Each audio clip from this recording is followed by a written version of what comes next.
ang mga resibong nakalap ngayong hapon. Sa pool sa CCTV ang umaarangkadang kotse sa loob ng isang subdivision sa Montalban, Rizal. Maya-maya pa, bigla na lang tumilapo ng isang batang tumatawid matapos siyang mabundol.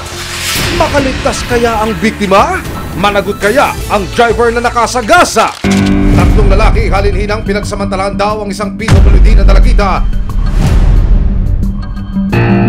At ang krimen sa loob parang mismo ng barangay hall ginawa. Matapos ang mahigit isang dekadang natuntunan ng mga operatiba ang isa sa mga suspect. Ano po? Arnold Mabini.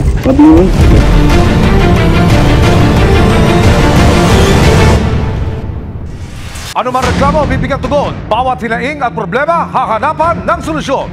Ito ang bago ninyong sandigan, hindi palalampasin ang mga tiwali at maling gawi. Dito, walang ligtas ang abusado at lalong walang lusot ang may atraso. Dahil ang lahat, hahanapan natin ang resibo. Pagkatapos ako po si Emil Sumangit. Sa labis na pag-iingat at pag-aalaga, ni hindi papayagan ng isang ina na madapuan ng labok ang kanyang anak. Paano pa kaya kung bigla itong mabundol ng isang rumaragasang sasakyan at malagay sa panganib? Hanggang saan ilalaban ng ina ang hustisya para sa sinapit ng kanyang anak? May 1 na wala ng kontrol ang isang bus sa Subic Clark Tarlac Expressway at bumangga sa tatlong sasakyan at isang truck. 12 ang namatay habang 28 naman ang sugatan. Makalipas ang 3 araw May 4, tuloy-tuloy ang isang SUV papasok sa departure area ng Ninoy Aquino International Airport. 2 ang nasawi kabilang na ang isang 5 taong gulang na bata na magkakatid lang sana ng kanyang ama na OFW kasama ang kanyang ina. Sa Montalban, Rizal na aktuhan ang pagharurot ng isang pulang kotse. Sa CCTV footage na kuha noong April 25, 2025, makikita ang isang batang lalaki na tumatakbo palabas ng kanilang bakuran. Ilang saglit pa, isang umaarangkadang pulang kotse ang bigla na lang dumaan sa harap ng kanilang bahay. Dahilan para tumilapon sa kalsada ang 4 na taong gulang na si John. Agad namang buwaba ang driver ng kotse na kanilalang si Jonaldo Bonifacio at binuhat ang batang nabundol para maisugod sa ospital.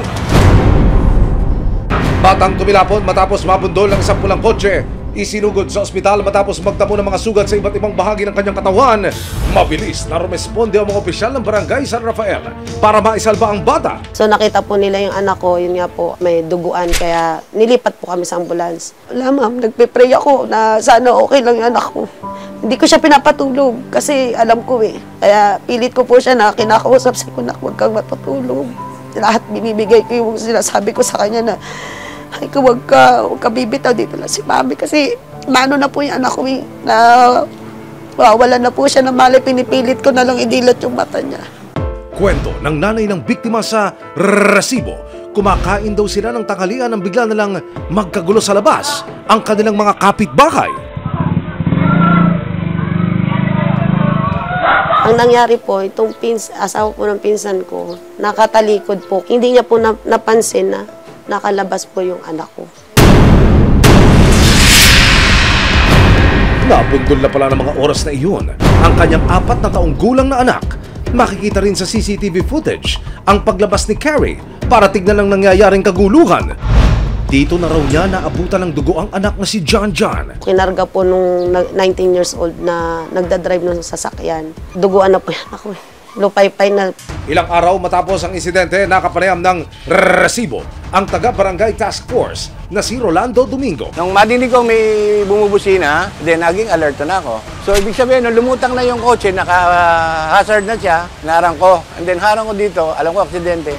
At kung lumingon ako sa kanan ko, nakita ko available naman yung ambulansya namin. And then nung pagharang ko, binaba yung bata. Actually, hindi po siya magpapabilis dyan kasi ginagawa yung karsada. Yung ingay na lang po ng busina ako naka-alerto. Ipinakita din ng barangay sa resibo ang CCTV footage kung saan makikita ang kanilang pagresponde sa pamilya na sakay ng pulang kotse na nakabundol sa bata. Ito sir, bababa na po yung yung responder. Ito pa responder. Ayun yung bata yun, doon wiko to. Yan po, yan. Yan yung tatay. Itatabi na namin yung sasakyan. Lalabas na yung ambulansya. Pinakausap na ng aming ex yan. Dahil yan yung naka-aksidente. Ina-hold na yan dyan. Yan, pinipid niya, talilak, sasama ako. Magpapalit daw ng damit, kasamaan ng tanod, para may kasama itong kotse. Kaya tingnan niyo po ha. Ayan, kita niyo. Ayan, tumakas na oh. Pero maya-maya lang, bigla na lang umandar ang kotse at umeska po na si Kuya Driver. Habulin yan. Habulin ng patrolyan. Tapos nagpatawag sa kompak yan. Ayon sa Rodriguez Police, nagpasya raw sina Kari na makipag-areglo at magkaroon ng inisyal na kasunduan sa driver at pati sa may-ari ng sasakyan. Itong partido ng nakabangga, sasagutin di umano ang gastusin ng pagpapagamot sa bata sa ospital hanggang sa gumaling ito. Pero sa investigasyon ng pulisya, napag-alamang wala palang lisensya ang driver. Yung kanyang pagmamaneho ng walang lisensya, nagresulta pa sa pag-aksidenteng ito. Bukod pa rito, ang nagpakilalang may-ari ng sasakyan na si Aris Rosales ay amain pala ng suspect na si Jonaldo. Ayon sa ginawa naming initial na investigasyon, yung driver ay may kukunin lang daw doon sa kabilang bahay. Dinrive yung sasakyan ng walang paalam sa may-ari. Ang biktima na si John, maswerteng nakaligtas pero hanggang ngayon, may mga iniinda pa rin ng bata na mga sugat at pananakit ng ulo. Ayon sa doktor na sumuri kay John, si baby nag-sustain siya ng injuries. Meron siyang lacerated wound dito sa forehead or sugat sa bandang kanan, no? Tapos meron din siyang mga abrasion or gasgas sa muka, sa braso, sa kamay, tsaka sa knees niya, magkabila meron. Sa pahintulot ng kanyang mga magulang, nakausap ng resibo si John. Saan yung masakit? Ulo mo po. Turo mo po. Saan po masakit po? Ulo lang daw po. Ayon kay Carrie, nakalabas na sila ng ospital pero hindi raw tumupad sa napagkasunduan ng driver at may-ari ng sasakyan. Ginawa na lang daw nila ng paraan na mabayaran ang mga gastusin sa ospital. Ito yung bill namin po sa ospital na ayaw po nilang bayaran. Mabot po kami na 19,582.61 po. Kaya nito lang April 28, 2025, sinamakan ng resibo si Carrie sa Barangay San Isidro para magsampa ng reklamo laban sa suspect at may-ari ng sasakyan. Ma'am, ano pong sadya natin, ma'am? Sir, idudulog ko po sana yung tao na nakabangga sa anak ko. Kasi hindi po sila tumupad sa kasunduan po namin sa police station. Ngayon, ma'am, anong gagawin po natin? Iba-blatter po natin. Opo, sir. Sinubukan ding ipatawag ng barangay ang driver at may-ari ng sasakyan. Pero kung iyan po ay hindi sasama, karapatan po niya yan. Kasama ang resibo, agad na kinanap ng barangay tanod ang bahay ng inireklamo. Nang matunto ng isang bahay, dito na nakita ang driver ng kotse na si Jonaldo Bonifacio. Ilang saglit pa, dumating na si Jonaldo kasama ang kanyang ina na si Malu Bonifacio. Dumating na rin ang may-ari ng sasakyan at amain ni Jonaldo na si Aris at bigla na lang nagpaliwanag. Huwag kasing sinungaling, sir eh. Huwag kang tatawa-tawa dito. Talagang dadali ako sa bunganga. Ang galing mo magsalita sa akin. Welta naman ni Aris. Sa akin po, lahat ng bill po ibigay po sa akin, babayaran ko po. Yun lang po yung para sa akin. Lahat po ng... Narinig ko na po yan. Lahat po ng kailangan nila. Kasi nung gabi na yun, babayaran na namin yan. Gusto namin, sir, bayaran ng ospital. Sa billing, 19,000. Sabi niya, 19,000. Ito po. Ay, nilalapit pa po ito sa SWA, di ba? SWA, sa malasakit, sa... Yung SS niya, ayaw niyang gamitin, pero anak niya yun. Pero alam niyo po ba, sir, na tulong mo ba Opo, alam ko po na... regardless po sa discount? Yung mga ganyan salita mo, ano ka, pag nakalabas sa sasakyan, ngayon matapang ka, nung nandun tayo sa police station, nakaharap mo ako, video call. Nagpe-please ka sa akin. Kung i-detain mo sa sasakyan ko doon, ay pound mo, ano ipamabiyahe ko? Kaya ngayon na ano ko sa'yo, kuya. Hoy, wait lang. Hoy, hindi ako nagmura. Kahit kailan, hindi ako nagmura sa harapan. Hindi ako nagmumura. Tandaan mo. Eh, pangalan, nagmumura ka na eh. Hindi ako nagmumura. Saan ako nagmura? Ina ka eh, di ba? Sabi mo? Ina ako! Talaga ina ako! Magulang! Ate, babayaran namin yan. Hello? Ina ako! Ayun naman pala, inasa na nga po ang bayad, mga sir. Kung gusto mo kasi ate, pagkabangga, ibigay ko agad sa'yo ang pera. Ano Wala. saan ako kukuha? Hello? Ay, babiyahe pa ako ah. Wala kang biyahe! Hinihintay mo ng asawa mo, yung Kaya nga, sabi ng babiyahe asawa pa ako. mo. Sa gitna ng mainit na tensyon, si Aris hindi na napigilang mag-walk out. Akin nga muna, ba't mo kukunin? Doon tayo sa pulis. Sir, ma'am, ang ganito po kasi nangyari. Kaya kung babayaran po namin lahat ng bill na kung ano ibibigay nila sa amin. At hindi nila padani sa mga discount kami ng bahala. Sa huli, pinayuhan ng barangay San Isidro sina Carrie na tuluyan ang magsampa ng kaso sa pulisya. Nakapanayam ng resibo ang suspect na si Jonaldo. Ang paliwanag niya, Takot na takot po ako nun. Hindi ko kasi inaasahan yung pangyayari nun. Tsaka po, hindi talaga ako marunong manakit ng tao. Pag-amin pa niya, hawak niya ang kanyang cellphone na mangyari ang aksidente. Nilalapag ko po yung cellphone dito po, ma'am. Tapos biglang nag-slide pababa. Kaya hindi ko nakita yung bata. Biglang tumakbo. Hindi ko naman po tinakbuhan yung bata eh. Ako pa po yung unang dumampot sa bata. Ayon pa kay Junaldo, handa raw siyang harapin ang paratang laban sa kanya. Tanggapin na lang, ma'am. Karapatan nila yun.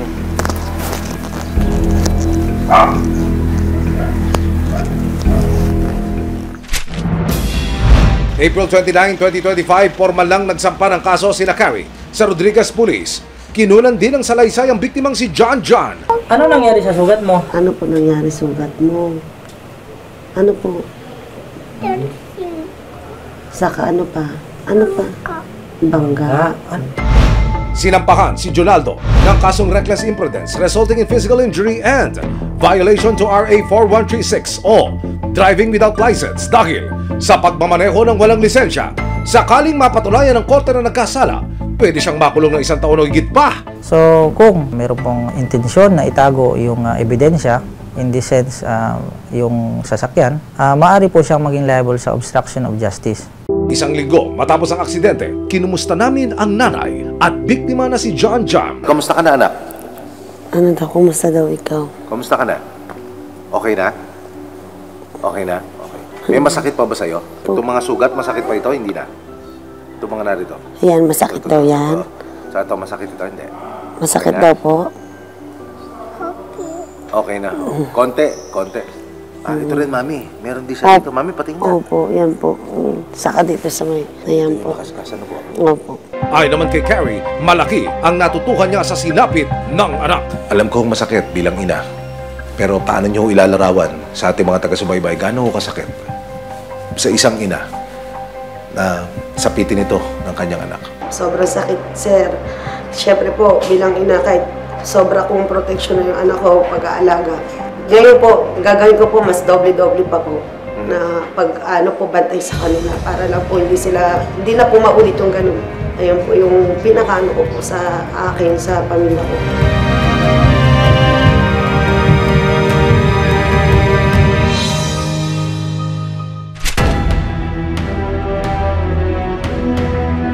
Tatlong opisyal ng barangay sa Maynila paulit-ulit umanong hinalay ang isang dalagitang may kondisyon sa pag-iisip. Makalipas ang mahigit 1 dekada, nahuli na rin ng mga otoridad ang isa sa mga suspect. Sa tagal ng lumipas sa panahon, si Kuya, wala raw kamalay-malay tungkol sa kaso ng pangahalay. Base sa investigasyon ng Criminal Investigation and Detection Group o CIDG Kamanaba, nasangkot ang mga dating opisyal ng barangay na sina Arnold Mabini, Ronaldo de Guzman at Eduardo Castillo sa kasong 7 counts of rape. Hinalay raw ng 3 ang isang dalagita na PWD o Person with Disability taong 2012. Ito po ay nangyari sa iba't ibang panahon at iba't ibang dates. Since we have 3 suspects with the same 3 counts of rape per person, posible na pinagsasamantalahan nila yung bata every time na on duty sila. Pero matapos daw ang insidente, isa-isang naglaho sina Arnold, Eduardo at Ronaldo at umalis sa kanilang barangay sa Maynila. Actually, yung subject natin, hindi sila gumagamit ng Facebook account because alam nilang wanted sila at may existing warrant sila. So, human intervention na nagamit namin. Human intel. Pero, nito lang March 2025, nakatanggap ng tipan si IDG Kamanava tungkol sa isa sa mga wanted na si Arnold Mabini. Mula sa Maynila, napadpa daw sa isang liblib na lugar sa Cavite ang suspect. Directly na may nakapagturo sa tropa natin na dun sa specific location. Sinubukan lang namin through assets natin in the area of Cavite kung pwedeng mahanap itong tao kasi alam namin na one of the suspect, Mr. Arnold Mabini, is hiding somewhere in Amadeo, Cavite. Nang makumpirma ng mga operatiba ang pinagtataguan ni Arnold, March 27, 2025, kasama ang resibo, nagpunta ang CIDG Kamanava sa Amadeo, Cavite. Sa kaliwa yung yung pagkatrabaho ng tatay ha. Diretso lang. Yan na yan ha. Yung sa akin yung pagkatrabaho.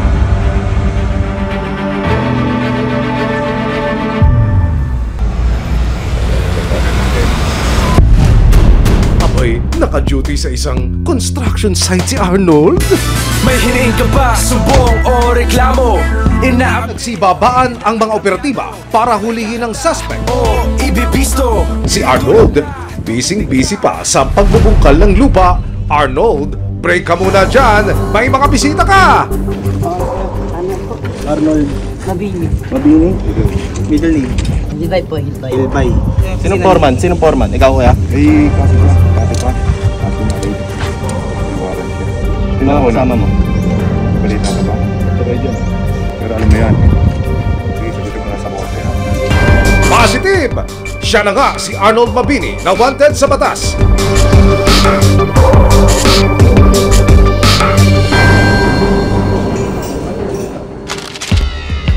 Sa panayam ng resibo sa suspect, ang say ni Arnold na damay lang daw siya sa kaso. Wala naman akong kasalanan at dinadamay niyo pa ako. Bait akong tao, wala akong inaabuso. Wala naman akong ginagawa sa sa batang yun. Dinadamay niya lang ako. Depensa pa niya sa mahigit isang dekadang lumipas, wala raw siyang kamalay-malay na matagal na siyang wanted. Hindi mo kami na-rest yung time na yun eh. Kasi nagtatrabaho ako kaya lagi ako wala sa bahay. Nasa barangay ako nun eh, yung time na yun. Duty ako nun. Kaya yung time na nung nalaman ko ang gano'n, nagulat na ako. May 6, 2025, nahanap ng resibo ang isa sa mga kapatid ng biktima. Buong tapang na inilahad ni Aliana ang masalimuot na pinagdaanan ng kanyang kapatid na si Michelle. Hindi nila mga tunay na pangalan. 19 na taong gulang lang si Michelle nang pagsamantalan umano ng mga dating opisyal ng barangay. Sabi niya po yung ate ni-rape ako. Sabi ko, no. Sabi niya yung mga tao po dun sa barangay, ganun po. Tinanong ko siya, paano nangyari, ganun. Kinukwento niya. Masakit sa akin habang kinukwento niya yun. Umiiyak siya, umahagulgul, malakas yung boses yung... Tapos kinakalma kasi masyado pong maingay, pinagtitinginan nga po kami. Taong 2012 nang maging runner o utusan si Michelle ng mga tauhan ng barangay. Lagi din po doon nakikikain kasi nga ano nga po yung buhay namin noon. Kumbaga piling tanod siya doon, ronda-ronda, nakikikain siya sa barangay. Pinapabayaan po siya ni chairman noon. Panatag po ako na nandoon siya.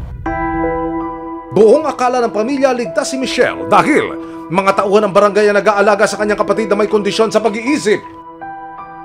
Yung mga tao na yun, yung parang lagi pa akong binabati noon para makagaan ako sa loob, pero ayun pala may masama na silang ginawa.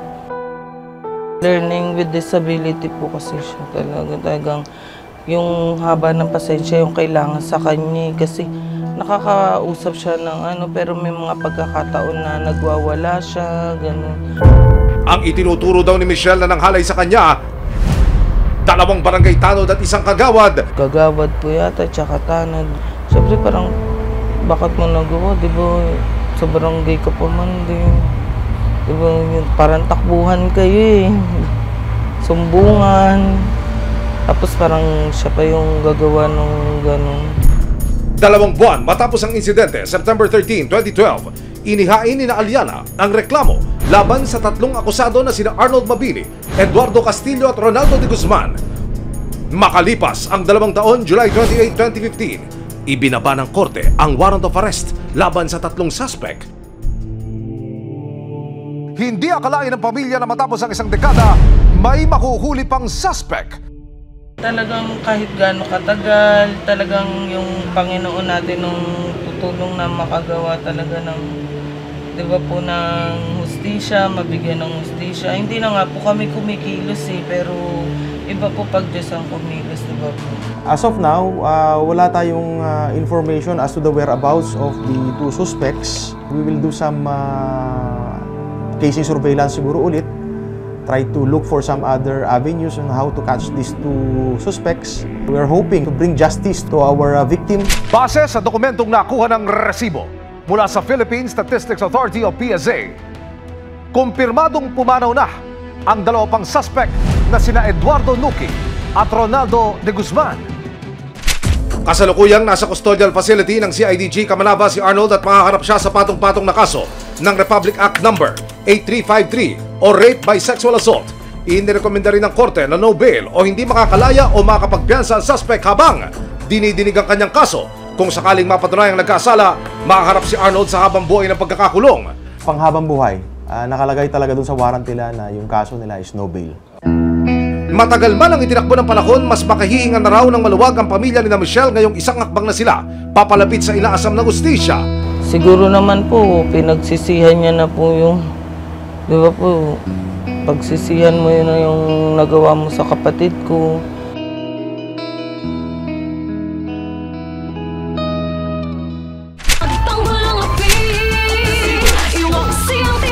Sama-sama nating ituwid ang tiwali at baluktot. Itakwil ang maling gawi at modus na bulok. Walang ligtas sa kabisado at lalong walang lusot ang may atraso. Dahil ang lahat, hahanapan natin ang resibo. Hanggang sa muli, ako po si Emil Zumangil. Mula po sa amin dito sa Resibo. Happy Mother's Day po sa lahat ng mga ina at tumatayong ina sa ating buhay.